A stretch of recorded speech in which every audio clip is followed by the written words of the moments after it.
Hi there, this is Jen, and thanks for joining me on the Pixi Dust Designs YouTube channel today. Today I'm working with the one of the new dies from Pixi Dust. This one is called Bergenia. I'm not sure exactly how you say that, but you get this beautiful flower along with the sentiment. And so I've already gone ahead and I've cut out all of my pieces, and I just created my own pattern paper using a stamp. So I just stamped that up in some black, and then I went ahead and cut out all of my pieces. And my original idea for this was to have black and white along with rainbow, and I didn't end up sticking with that. I'll show you why here in a little bit, but I'm going to go ahead and assemble this. So there is a die that cuts a solid piece, which is that white piece, and then sitting at the front is kind of this big piece that goes across the entire solid piece, and then there is a petal, which I'm adhering right now. And because of the pattern I have, or I'm using on the dies, you can't see all of the really beautiful detail that are on each of these pieces, but if you are going to do some ink blending or just die cutting out of solid color cardstock, you'll see those really pretty details that lets you see the different kind of patterns in the petals. And so I'll go ahead and attach those two back petals. They fit exactly into each spot.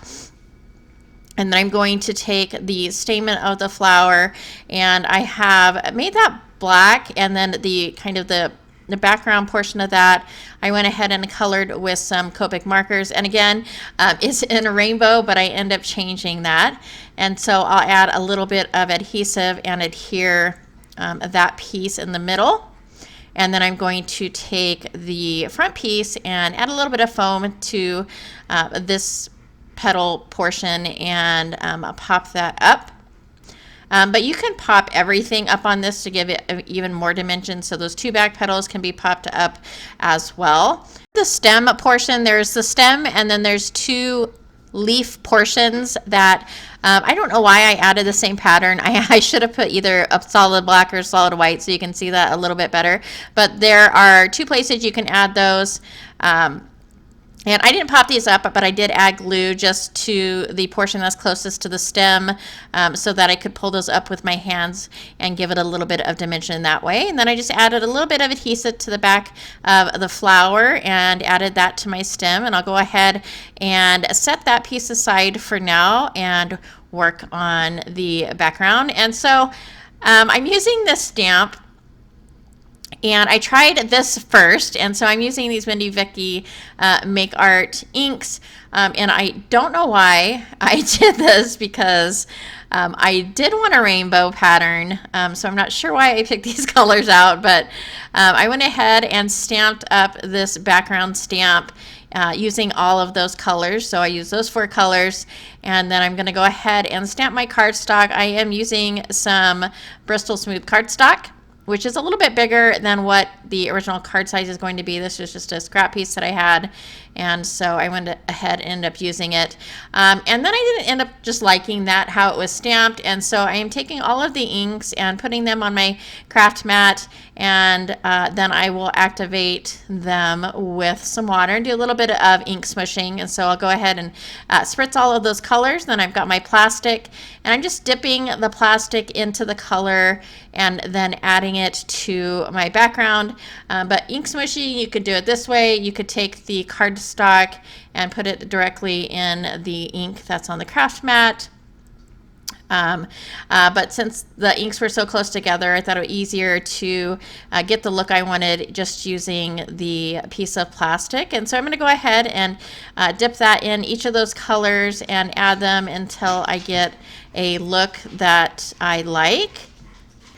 And so once I was done with this portion, I was like, I'm either going to have to change my background or redo my background to match my flower, or redo my flower to match my background, because the really bright colors of the stamen don't really go well, I don't think, with the background as I have it now. So I decided to go ahead and change all of the pieces to just black. And so I'm taking a black Copic marker and I'm coloring over all of those little stamen pieces to get rid of that rainbow color. And then I'm going to cut my card panel down to about 4 by 5 1/4, I believe.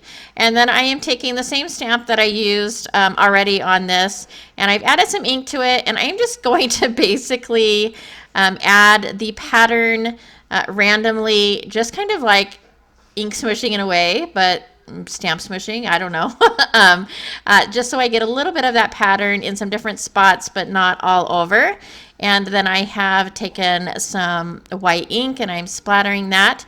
And then that piece that was left over that I cut off of the original panel, I am going to go ahead and cut my sentiment out with that.